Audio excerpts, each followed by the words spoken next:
दोस्तों बजट आ चुका है और इस बार सिर्फ नंबर्स नहीं पूरा गेम प्लान चेंज कर दिया है। आज के बजट में हम देखने वाले हैं कि बजट 26 में क्या नया है, प्रीवियस बजट से क्या बेटर और वर्स है, कौन सा सेक्टर को फ़ायदा होने वाला है और इन्वेस्टर के लिए क्या स्ट्रेटजी होनी चाहिए। एंड तक वीडियो देखना क्योंकि लास्ट में मैं बताऊंगा वो सेक्टर्स जिसमें अच्छा खासा बेनिफिट हो सकता है लॉन्ग टर्म के लिए। तो सबसे पहली न्यूज़ ये कि बजट में 12.2 लाख करोड़ का कैपिटल एक्सपेंडिचर होने जा रहा है, ठीक है। और इस बजट का मेन फोकस रहने वाला है growth, infra, manufacturing, MSME support और फिजिकल डिसिप्लिन के ऊपर। सिंपल शब्दों में अगर मैं बोलूँ तो गवर्नमेंट ने बोला है कि पहले डेवलपमेंट होगी, उसके बाद हम डिस्ट्रीब्यूशन करेंगे। तो इसके अंदर हम देख सकते हैं कि गवर्नमेंट ने कहाँ कहाँ कैसे कैसे क्या क्या डिस्ट्रीब्यूट करा है, वो इसके अंदर अच्छे से एक्सप्लेन किया गया है। तो सबसे पहले हम डिस्कस करेंगे फिजिकल डेफिसिट के बारे में। इस बारी गवर्नमेंट ने 4.3 कर दिया है। जितना हमारा फिजिकल डेफिसिट कम होगा उतना हमारे लिए अच्छा है, उतना हमारी कंट्री के लिए अच्छा है, उतना हमारी जीडीपी के लिए अच्छा है। तो ये होगी सबसे पहली बात। तो चलिए अब सीधे नंबर्स पे आते हैं। इंफ्रास्ट्रक्चर पे रिकॉर्ड स्पेंडिंग होने वाली है,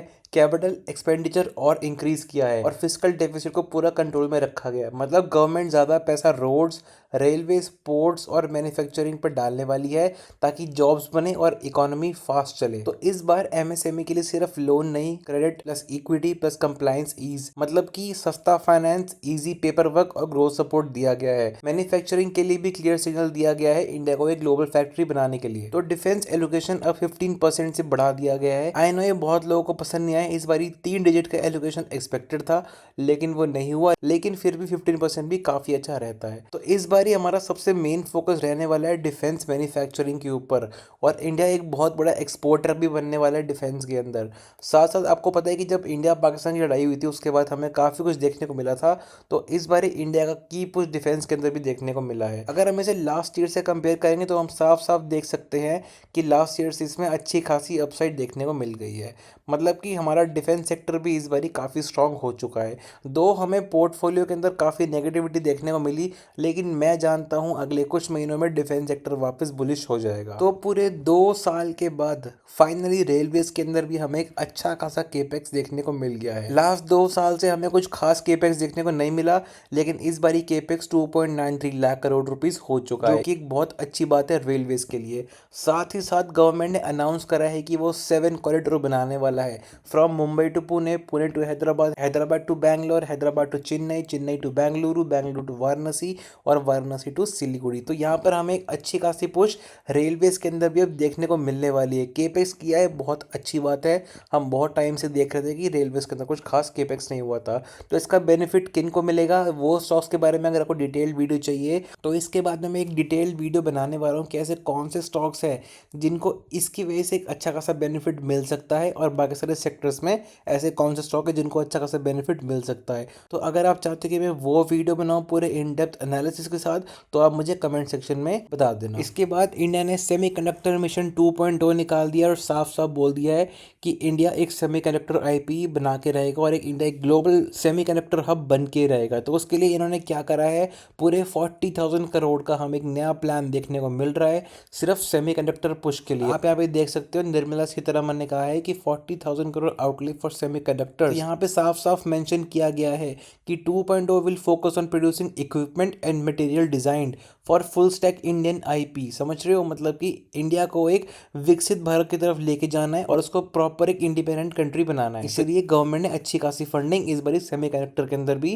की है और इससे हमें काफी सारे स्टॉक्स में अच्छी खासी अपसाइड मूवमेंट देखने को मिल गई थी इतना बड़े ब्लड बात के बाद भी। तो सेमीकंडक्टर के बाद इंडिया का सबसे बड़ा फोकस रहने वाला है क्लाउड के ऊपर। तो इंडिया ने डेटा सेंटर्स की कंपनियों को साफ साफ बोल दिया कि भाई 2047 तक तुम पे कोई टैक्स नहीं है, you are on tax holidays, तुम्हें जो करना है तुम अच्छे से करो, लेकिन वो सब इंडिया के अंदर ही होना चाहिए। तो इससे माइक्रोसॉफ्ट, गूगल और अमेजोन इंडियन कंपनीज के साथ मिलकर एक अच्छा खासा एक्सपेंशन कर सकती है डेटा सेंटर्स के अंदर और इंडिया एक बहुत बड़ा डेटा सेंटर का हब भी बनने वाला है। तो आज बजट के अंदर अनाउंस किया गया है कि पीएफसी और आरईसी के अंदर एक रिकंस्ट्रक्शन होने वाला है। अब इससे फायदा यह है कि ये दोनों कंपनी ग्रेटर स्केल और इंप्रूव ऑपरेशन एफिशिएंसी पे फोकस करेगी। अब इसका पर्पस क्या है कि इसको स्ट्रेंथन करना है पब्लिक सेक्टर एनबीएफसीज को और इसकी कैपेबिलिटी को एनहांस करना है ताकि इंडिया के अंदर और अच्छे तरीके से काम कर पाए, इंक्लूडिंग इंडियन रीन्यूएबल एनर्जी। तो इसका फिर रिएक्शन क्या है मार्केट में, आपको पता है कि सिर्फ ये 2 शेयर्स थे, तो इसके अंदर हमें अच्छा खासा अपसाइड देखने को मिल गया। उसके बाद प्रॉफिट बुकिंग में हमें अच्छी खासी होते हुए देखने को मिल गई थी। अब इसके बाद आप देख सकते हैं कि सरकार का इसके अंदर 52% स्टेक अभी चल रहा है।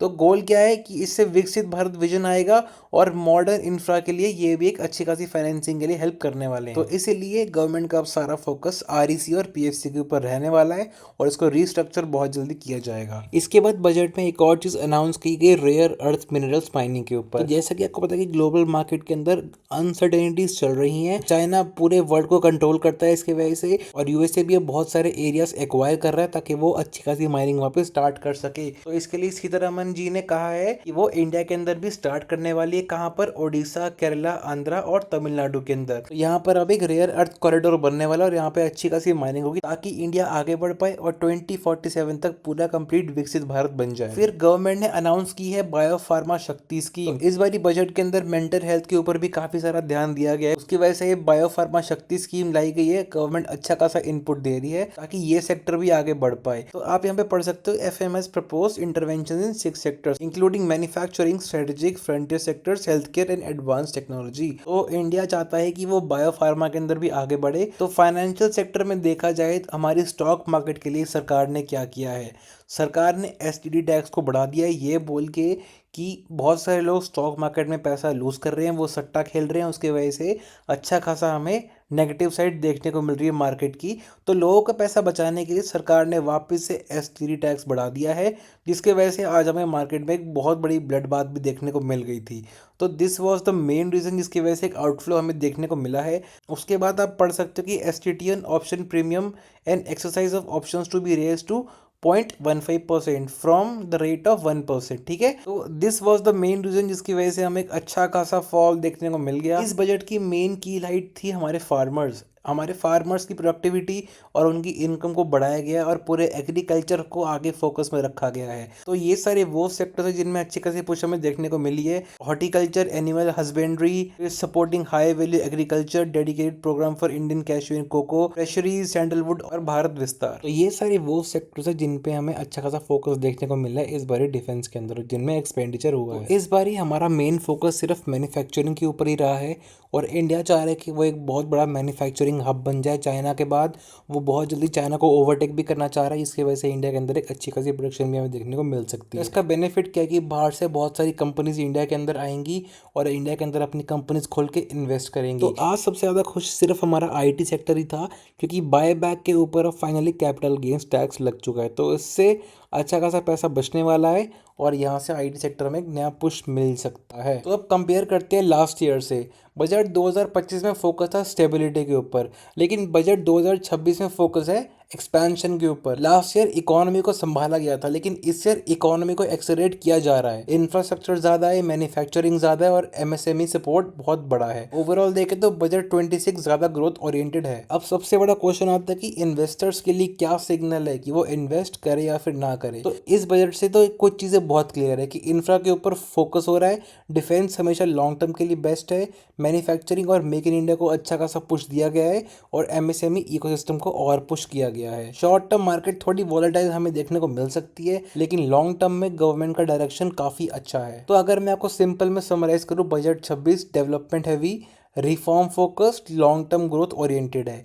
ये बजट ट्रेडर से ज़्यादा इन्वेस्टर्स के लिए पॉजिटिव है। अगर आप सिस्टमैटिक इन्वेस्टमेंट करते हो तो डिप्स में क्वालिटी स्टॉक्स एक्यूमुलेट करना स्मार्ट मूव हो सकता है और long term is the key. तो क्या आपको ये बजट पसंद आया है? Do let me know in comment section.